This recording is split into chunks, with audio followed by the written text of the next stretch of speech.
बारे में बात करेंगे। संविधान में जो अनुसूचियाँ हैं उन्हीं पर हम लोग चर्चा करने वाले हैं। आज का हम लोग का टॉपिक अनुसूची ही है। तो दोस्तों अनुसूची के बारे में बात करते हैं। तो दोस्तों अनुसूची 1 में किसका वर्णन किया गया है? दोस्तों अनुसूची 1 में संघ और केंद्र शासित प्रदेश के नामों का उल्लेख है। संघ और केंद्र शासित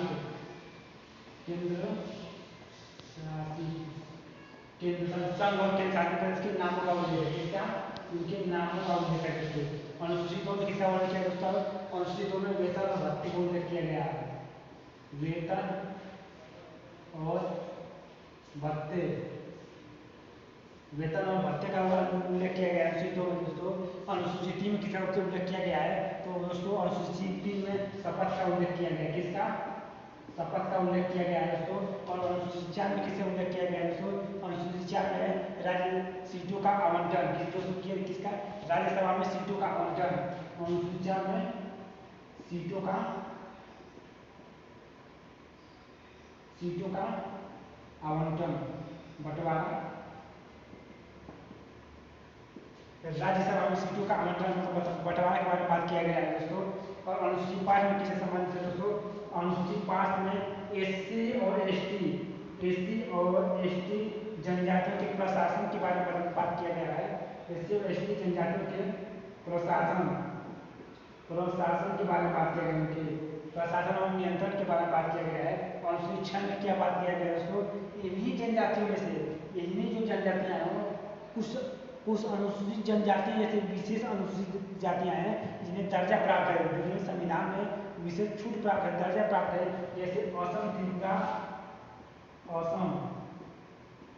असम, त्रिपुरा,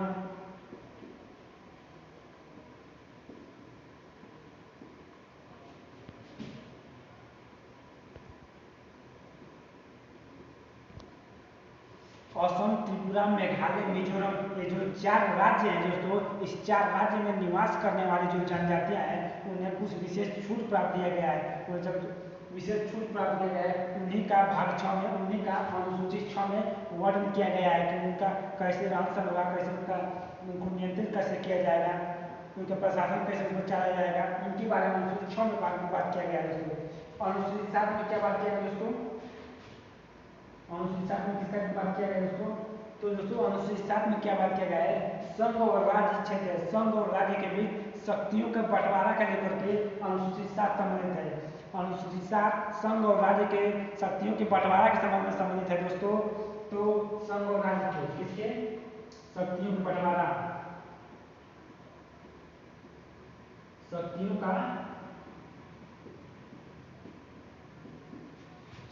का बंटवारा संबंधित है भाग 7 अनुसूची 7 दोस्तों, जिसमें केंद्र सरकार को दोस्तों केंद्र सरकार कितने सूचीबद्ध कानून बनाती है? इसमें इसके अंतर्गत भाग अनुसूची 7 के अंतर्गत 3 सूचियां आती हैं जिसमें दोस्तों 3 सूचियां आती हैं, अर्थात 3 विषय हैं। उन्हीं विषय पर केंद्र सरकार और राज्य सरकार कानून बनाती है। संघ सूची में दोस्तों वर्तमान में 100 विषय आते हैं दोस्तों। और समवर्ती सूची में वर्तमान में 12 विषय आते हैं। और राज्य सूची में 61 विषय आते हैं। कितने? 61 विषय आते हैं। 61 राज्य सूची पर दोस्तों राज्य सरकार कानून बनाएगी, संघ सूची पर केंद्र सरकार कानून बनाएगी और समवर्ती सूची पर दोनों मिलकर कानून बनाएंगे। दोस्तों एक दिन का टॉपिक उठाएंगे कि राज्य सूची में कौन से विषय शामिल है और संघ में कौन कौन शामिल है और राज्य में थोड़ा सा टॉपिक बता देंगे उसको भी। दोस्तों अनुसूची 8 में भाषाओं का उल्लेख किया गया है। किसका दोस्तों? भाषाओं का। अनुसूची 8 में भाषाओं का उल्लेख किया गया है। मूल संविधान में कितनी भाषाएं थी? तो दोस्तों मूल संविधान में 14 भाषाएं थी। मूल संविधान में 14 भाषाएं थी, लेकिन वर्तमान में कितनी भाषाएं हैं? वर्तमान में 22 भाषाएं हैं दोस्तों। तो जो 21वां संविधान संशोधन हुआ दोस्तों, 21वां संविधान संशोधन हुआ, उसमें सिंधी भाषा को जोड़ा गया। कुल कितनी भाषाएं थी दोस्तों? कुल 14 भाषाएं थी, लेकिन एक भाषा जोड़ा गया, कौन सा? 21वां संविधान संशोधन करके सिंधी भाषा को जोड़ा गया। किस भाषा को? सिंधी भाषा को। फिर उसके बाद 71वां संविधान संशोधन हुआ। फिर उसके बाद 71 के बाद दोस्तों 92वां संविधान संशोधन हुआ।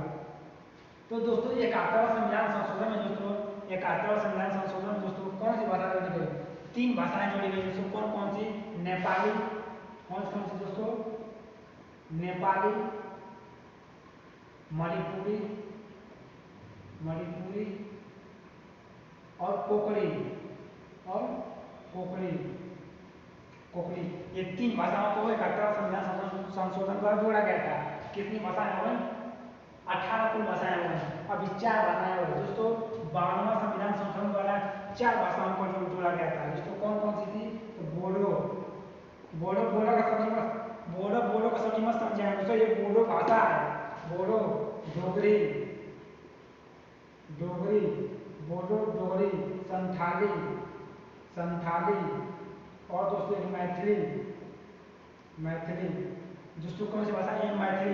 ये 4 भाषाओं को 52वां संविधान संशोधन द्वारा अनुसूची में, अनुसूची 8 में शामिल किया गया दोस्तों। कुल जोड़ेंगे तो 4 और जोड़िएगा, कुल 22 भाषाएं हो जाएंगी। कुल 22 भाषाओं को वर्तमान में मान्यता प्राप्त है दोस्तों। फिर अनुसूची 8 के बाद अनुसूची 9 आए। अनुसूची 9 में क्या है दोस्तों? इसको यो पहला संविधान संशोधन जो हुआ था अनुसूची 9 को ही जोड़ा गया था दोस्तों। 9 अनुसूची 9 भूमि सुधार से संबंधित है। किससे दोस्तों? भूमि सुधार, अनुसूची भूमि, भूमि सुधार से संबंधित है दोस्तों।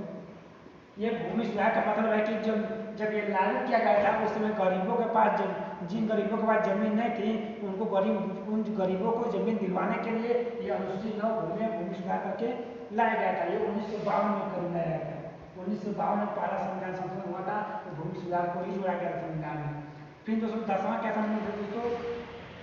तो 10वां दोस्तों दल बदल से संबंधित है। कौन? दल बदल, दल बदल, दल बदल, दल बदल निषेध कानून से संबंधित है।